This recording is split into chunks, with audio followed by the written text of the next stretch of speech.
Alright guys, TacticalRab back again today. Hope you're all doing well and enjoying your day so far. 5 teams eliminated from Major 4 in Columbus, but among them the Las Vegas Legion. A disastrous turn of events for this team, starting in the winner's bracket for the first time in their history, going out top 12 in tragic and embarrassing fashion against the Florida Mutineers. Clayster not happy at all, understandably so, as when you look at the numbers and the situation going forward, today might have been the day where Vegas' champs' hopes ended. Very much enjoyed your thoughts in the comments below. Hit the like button if you enjoy. Subscribe if you're new as always, I would greatly appreciate it. Also, congrats to Crim6, 9th place today at a Rensport race around Spa. Definitely getting better. I watched this race and he actually almost made a legitimate overtake. He came P9 because a few people spun out ahead of him, but he wasn't far off the pace here. So good to see that Crim is improving race by race that he does. But we've got to dive straight into this Mutineers versus Vegas series because look, it went game 5 online recently. Vegas managed to get the job done, I believe, in 5. And I thought that they would win this one, but man, it was not pretty as they went down to the wire. So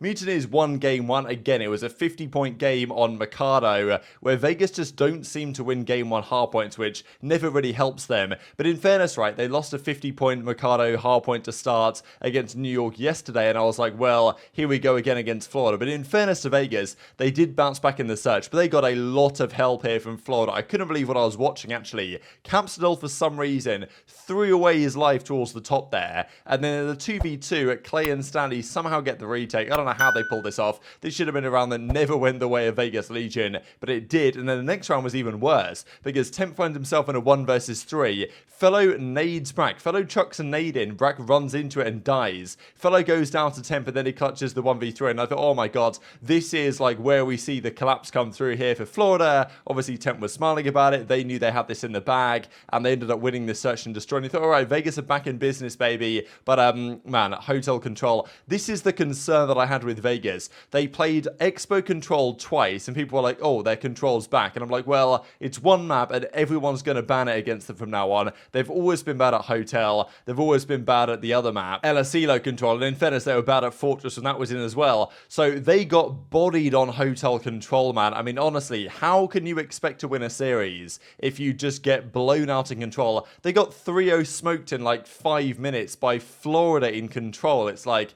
man, what an absolute disaster. And they don't really have anyone else but themselves to blame for this. And this is why I've been so I've said this entire time, really, I think Minnesota were going to make it to champs, just because I never really was super sold on Vegas because they had too many flaws in their game. But look, they did well online, but this was the time to consolidate. And maybe if there was a crowd, maybe if there was some fan support there, because they would have some, they would have done better. But man, it wasn't pretty stuff. In game 4, they did win it. They did clutch up a little bit here on the Fortress hardpoint to take it all the way to 5. Stanley finally had a great map because he was struggling a fair bit, honestly, all of their matches they played so far. But Stanley had a big one, so did Temp. Clay a bit rough here, but didn't really matter because they won the map anyway. And then they went into a game 5 Fortress Search and Destroy. This was Vegas's bread and butter, right? They always talked about it. They were 8-0 on this map so far this season. They then, I believe, played Boston at the Major and lost it very comfortably. And obviously, Florida also good at this map. They played OpTic on it way back in the day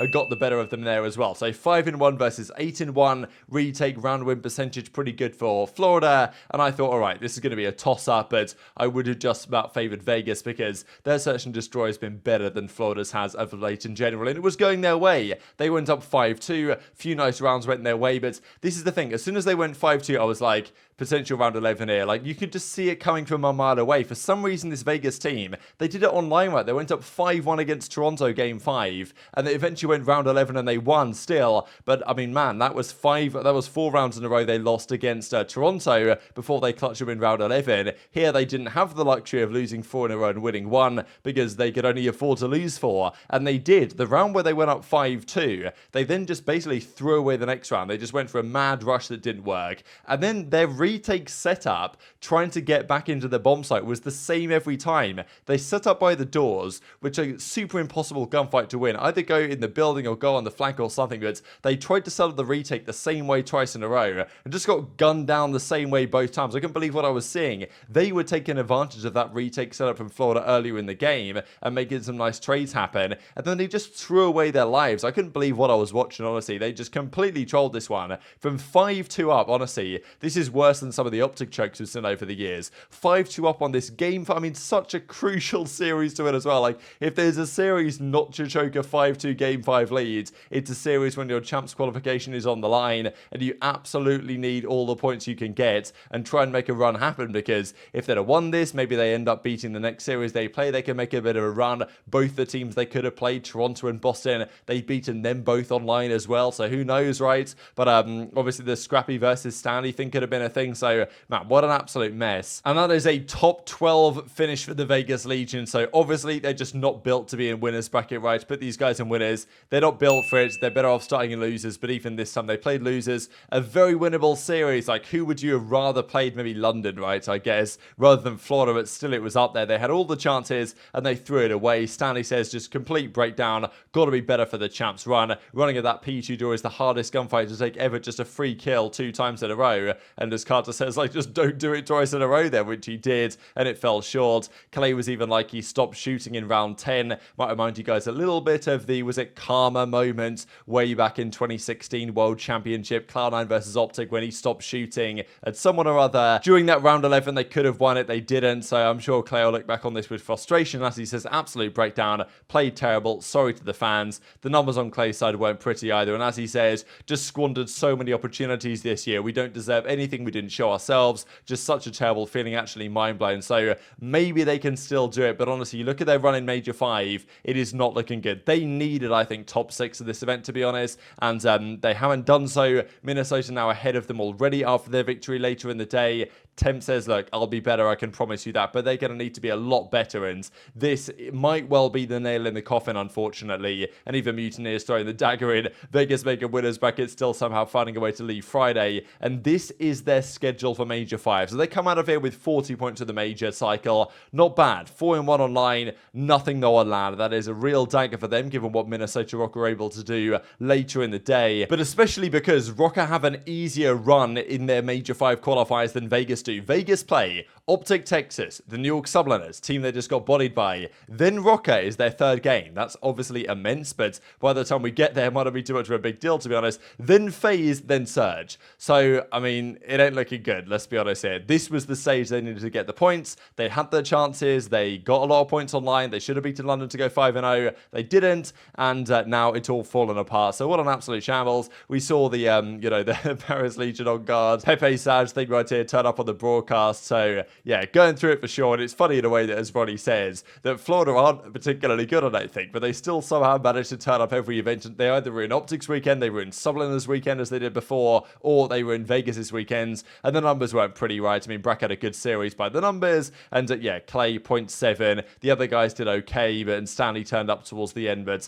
I mean, like, we don't really need to look at the numbers. You just need to look at the Game 5 jokes and realize what went wrong. This next series was an absolute bloodbath again. Guerrillas versus the Seattle Surge. I thought this was going to be a quick one. Surge won Game 1 relatively convincingly, but Game 2 went the Guerrillas' way with, despite it being a 2-0 advantage early on for Surge, they squandered it quite quickly. They came all the way back. Assault got a nice little 1v1 here against Pred, despite the fact that Pred, as usual, was absolutely hard carrying his team here in the Search and Destroy. This, though, was one of the most ridiculous controls you're going to see. Surge went up 2-0 in about 30 seconds after blowing them off the map here. Look at these lives. Surge had died together 8 times over those couple of rounds. And accuracy had, is this like more kills than this team combined? It's, yeah, more kills than the entire team combined by one player. So absolutely absurd. But somehow, Guerrillas won a couple of rounds here, despite getting outslayed so hard. And Surge ended up winning in round 5. But they Surge outslayed Guerrillas by 37 kills there in that control. And yet it was a round 5 Guerrilla. So I don't know what happened there, and still the same kind of thing happened again here on the next hard point when Guerrillas took it down. There was a huge gunfight. Darcy's one on Mack here actually towards this final half to take it to a Game 5, and again it was the absolute Pred show Game 5 to get them over the line. This guy is everything for this roster, honestly. Simp made some good plays early on, hit some very nice shots indeed, especially this one onto Exceed, who still kept the sniper out for some reason. I don't know, Exceed was kind of trolling this series, I'm not gonna lie. Some of the plays I saw, this especially, like, I don't know know how this happened even. Assault jumps off the top ropes and finds 2. Pred is last alive, stuck downstairs. He kills Assault and runs back in. I don't know how Hicksy doesn't trade this, to be honest. One of them should probably just hop the bomb anyway and look over him, because they should have really known where Pred was. And by the time Pred goes in, I mean, even if Hicksy gets the kill, though, he probably can't defuse in time. But for some reason, Hicksy just runs away and just dies for no reason anyway. But, I mean, man, and Pred was talking trash after this. But, I mean, what a misplay again by LA Guerrillas to allow Pred to do this.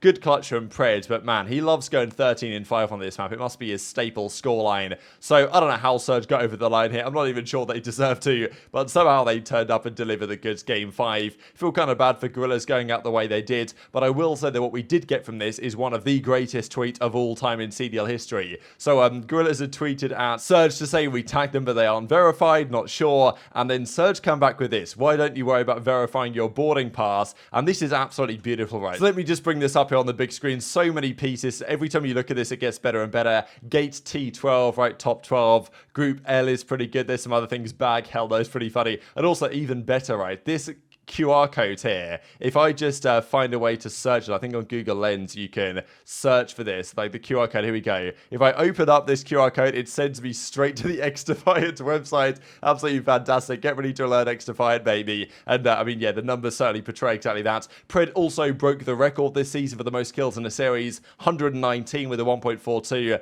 Man, I mean, okay, let's be honest here. They were farming kills in that control. They did not need to lose some of the rounds that they did, but still, new record for Pred. And I can't say that I am massively surprised, to be perfectly honest. The next series we're going to discuss, this is probably 30 seconds, Ravens versus Minnesota Rokkr. I was hoping this series would be competitive, but honestly, this was like the only highlight for London here. They got blown out, really. They lost the Search and Destroy comfortably, and it's another top 12. I don't know why I put any faith in this team. They're so frustrating to watch. They just came out slow, and they've done it again. They did improve their average placing all-time on LAN this season. They're now only 13th on average after going 16th, 12th, 12th, 12th. So they've not won a match so far this season on LAN, 0-5, and I mean, I don't even know what to say anymore, to be honest. The funny thing about it is that you've got, well, not funny from Trey's perspective, because he's like, why did I get dropped for them just to do this with their roster? And even after 4 majors, we've got Vortex, Harry, Gizmo, Denta, Diamondcon, these players that played at Major 1 that still have more wins on LAN against pro teams than London do. I mean, I don't know what to say. I'll bring the final scoreboard up very briefly. Bance, I believe, broke his 14 series streak of going negative, so congratulations there. We've also got to discuss, just before we close out here, we'll talk Surge versus Minnesota Rokkr tomorrow morning. Boston versus Ultra. And this really was a match of, again, it's like with OpTic,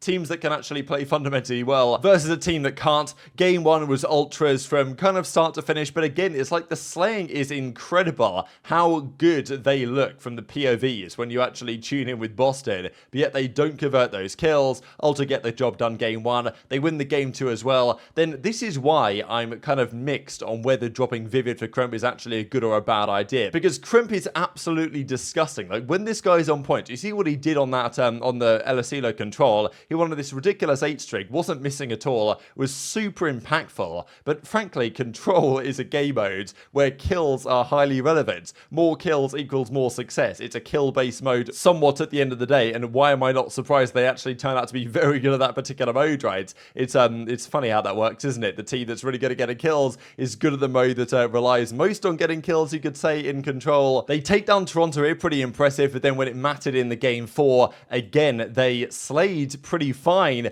but just didn't convert those kills, and it's such a consistent problem. They don't have the leadership, they don't have the direction. They need a player, to be honest, like Ghosty, right? Ghosty was on their academy team, I think, last year, and what he has done for OpTic is kind of the player they need on this roster as well. They don't really have that player. What they'll do going forward, I don't know, but Crimp is so good that it's like, how can you drop him? And Nero is also good as well, so it's like, you kind of want to justify the Vivid change, but frankly, they've gone from top 4 to top 12, so that's the question that's got to be answered. Toronto get the job done. They move on to Saturday. Very much enjoyed your thoughts on all this stuff in the comment section below. Hit the like button if you enjoyed, subscribe if you're new, take care, and I'll see you next time.